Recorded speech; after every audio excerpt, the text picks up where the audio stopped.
তীব্র গরমে যখন জনজীবন বিপর্যস্ত, ঠিক তখনই মানবিকতার উজ্জ্বল দৃষ্টান্ত স্থাপন করল BHDS অপরাধ প্রতিরোধ কল্যাণ সংস্থা।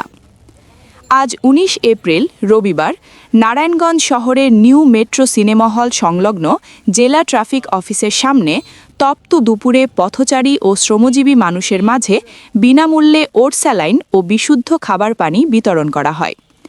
রিকশা চালক, অটোরিকশা চালক, মিশুক চালক সহ সাধারণ মানুষ যারা প্রতিদিন রোদে পুড়ে জীবিকা নির্বাহ করেন, তাদের জন্য এই উদ্যোগ যেন স্বস্তির এক ফোঁটা পানি।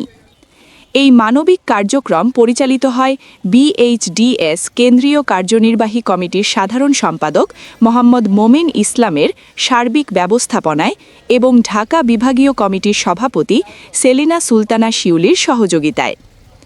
উপস্থিত সমাজকর্মীরা জানান, মানুষের পাশে দাঁড়াতে পারাটাই আমাদের সবচেয়ে বড় অর্জন। এই ভালো কাজ সবার ভাগ্যে হয় না। এ সময় অনুষ্ঠানে উপস্থিত ছিলেন সকাল নারায়ণগঞ্জ অনলাইন পোর্টালের সম্পাদক ও প্রকাশক ছায়ানূর তালুকদার, সদস্য রাশিদা আক্তার, সিনিয়র ফটো সাংবাদিক জামাল তালুকদার সহ আরও অনেকে। স্থানীয় সচেতন নাগরিকরা এই উদ্যোগকে সাধুবাদ জানিয়ে বলেন, এ ধরনের মানবিক কর্মসূচি সমাজে ইতিবাচক পরিবর্তন আনে এবং অন্যদেরও অনুপ্রাণিত করে। এদিকে সামনে আসছে SSC পরীক্ষা।